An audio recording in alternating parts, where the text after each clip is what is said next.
শেখ হাসিনা একটি নাম, একটি অধ্যায়, একটি ইতিহাস। শেখ হাসিনা জয় বাংলা হয়ে গেছেন, শেখ হাসিনা চুদলিংপং হয়ে গেছেন। শেখ হাসিনার সর্বোচ্চ সাজা, মৃত্যুদণ্ডের রায় ঘোষিত হয়েছে। সমগ্র জাতি খুশি, পুরো বাংলাদেশ অত্যন্ত আনন্দিত, জয়াস, হ্যাপি।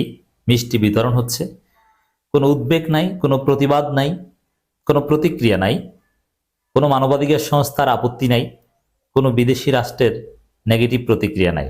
সব চুপচাপ ঠান্ডা মাথায় চলছে। এর মধ্য দিয়ে হাসিনা জয় বাংলা হয়ে গেছে, যে হাসিনার পক্ষে কেউ দাঁড়ালো না।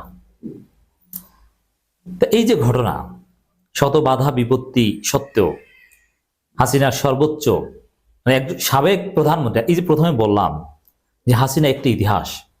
কোন দিক থেকে ইতিহাস? 5 বারের প্রধানমন্ত্রী এবং শেখ মুজিবের কন্যা, বাংলাদেশের স্বাধীনতার স্থপতির কন্যা। 1971 সালে স্বাধীনতার স্থপতি ছিলেন শেখ মুজিব, এতে সন্দেহ নাই। বাংলাদেশের মুক্তিযুদ্ধ হয়েছিল শেখ মুজিবের নামে, আওয়ামী লীগের নেতৃত্বে। প্রবাসী সরকার, ওটা আওয়ামী লীগ সরকার ছিল। সেই শেখ মুজিব কন্যা, যেটাকে বলতো জাতির জনক কন্যা। হ্যাঁ, আপনি যদি জাতির জনকের তালিকা করেন, আমি ফাউন্ডিং ফাদার্সে বিশ্বাস করি। একজন ফাউন্ডিং ফাদার্স না, অনেক। সেখানে অবশ্যই Sheikh Mujib one of them. সেই জাতির জনকের কন্যা শেখ মুজিব, শেখ হাসিনা, সে তো একটা ইতিহাস ডেফিনেটলি, এবং ইতিহাসের অন্যতম জঘন্য গণহত্যাকারী। সাদ্দাম হোসেনের ফাঁসি হয়েছিল ইরাকের, আপনারা জানেন। এরকম আরো অনেক রাষ্ট্রনায়করা ফাঁসির মুখোমুখি হয়েছে, বিচারের মুখোমুখি। চসেস্কু, আবার সাদ্দাম, হোসনি মোবারক, অনেকের কথা জানেন। সেখানে সাদ্দাম হোসেনের ফাঁসিটা হয়েছিল কতজন হত্যার অপরাধে? লেস দেন 300, 286 বা 276, এরকম একটা সংখ্যার মানুষকে হত্যা করা হয়েছে, যার ফল হচ্ছে হাসিনার ফাঁসি, তাদের ফাঁসি, সাদ্দাম বা তাদের। কিন্তু হাসিনা 1400 মানুষ হত্যা করেছে। এখন 2000 যে তত্ত্ব, 2000-এর বাকিগুলো তো পুলিশ বা হাসিনা বাহিনী, কিন্তু বেসিক হচ্ছে 1400 মানুষ হাসিনা হত্যা করেছে। যেখানে 200-250 হত্যার দায়ে ফাঁসি হয়, সেখানে 1400 মানুষ। তো দর্শক, হাসিনা তো একটা ইতিহাস হবেই, ভয়ঙ্কর এক ডাইনি, ইতিহাসের নৃশংসতম গণহত্যাকারী। গণহত্যার অভিযোগে আরো অনেক বড় বড় রাষ্ট্রপ্রধানের ফাঁসির ঘটনা, ফাঁসির ইতিহাস আছে। কিন্তু এত বিপুল সংখ্যক মানুষকে, গণহত্যার সংখ্যাটা বুঝতে হবে। 2 জন লোক হত্যা করলে সেটা গণহত্যা হতে পারে, যদি উদ্দেশ্য থাকে একটা গোষ্ঠীকে নির্মূল করা। এখানে ইন্টেনশন ইম্পর্টেন্ট। রোম ইনস্টিটিউট থেকে শুরু করে বিভিন্ন আন্তর্জাতিক আইনে এটা সংজ্ঞা রয়েছে। সেখানে হাসিনা 1400 মানুষ হত্যা করেছে। পৃথিবীতে কমপক্ষে আরো 7 জন রাষ্ট্রপ্রধান পাওয়া যায় যারা গণহত্যার অভিযোগে বা এই ধরনের অপরাধে, স্বৈর শাসক হওয়ার অপরাধে তাদের ফাঁসি হয়েছে বা তাদের বিচারের মুখোমুখি হয়েছে। কিন্তু হাসিনার মতো এত ভয়ানক কেউ ছিল না। হাসিনা, সাবেক প্রধানমন্ত্রী, রাষ্ট্রপ্রধান সাদ্দাম থেকে শুরু করে আরো যাদের ফাঁসি হয়েছে, সবার মধ্যে হাসিনা সবচেয়ে জঘন্য। এই জন্য বলছি হাসিনা একটি ইতিহাস, একটি অধ্যায়। সে অধ্যায়ের পরিসমাপ্তি হলো। হাসিনা ভারতের কোনো নির্জন জায়গায় গোপনে ওইভাবে মারা যাবে, তার কবরে কেউ খুঁজে পাবে না। লাশ পুড়িয়েছে না কোনো দাতব্য সংস্থায় কঙ্কাল দিয়েছে, এটাও কেউ জানতে পারবে না। এই অধ্যায়ের সমাপ্তি। এই ক্রেডিট কার? That is question. মূল credit goes to professor Yunus এবং advocate Tajul Islam and his team.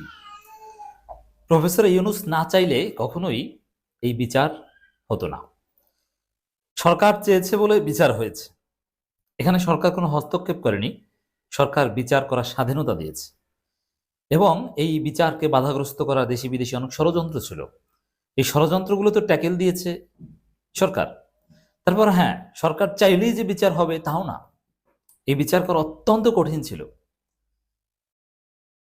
এবং দৃশ্যমান ক্রেডিট সবচেয়ে বেশি অ্যাডভোকেট তাজুল ইসলাম এবং তার টিমের। কারণ কি? অ্যাডভোকেট তাজুল ইসলাম এবং তার টিমকে হত্যার হুমকি দেওয়া হয়েছে যে কেউ বাঁচতে পারবে না।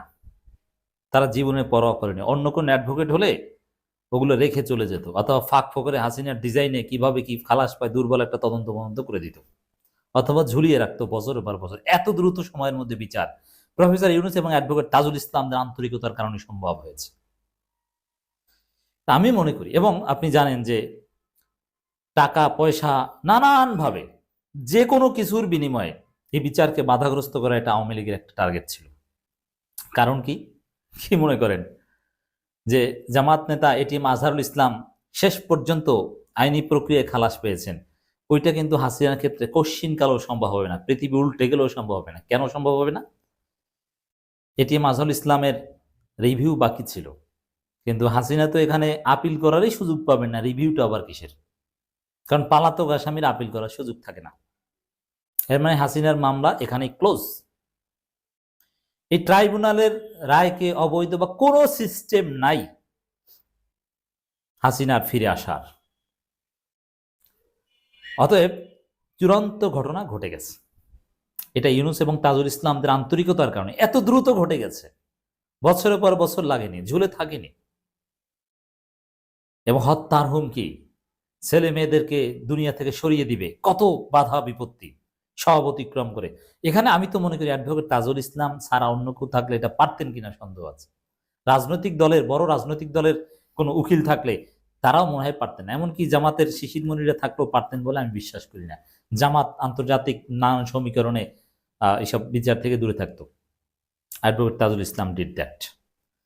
এই জন্যে অনেকে প্রতিক্রিয়া জানান, রাজনৈতিক দলগুলো অফিসিয়াল স্টেটমেন্ট দেয়, সংবাদ সম্মেলন করে প্রতিবাদ জানায়, সালাউদ্দিন, গোলাম পরোয়ার, আখতার, নাহিদ সব ঠিক আছে, কিন্তু আমি মনে করি অ্যাডভোকেট তাজুল ইসলামকে আলাদা ক্রেডিট দেওয়া দরকার, তাকে আলাদা ধন্যবাদ দেওয়া দরকার, তার কারণে সম্ভব হয়েছে।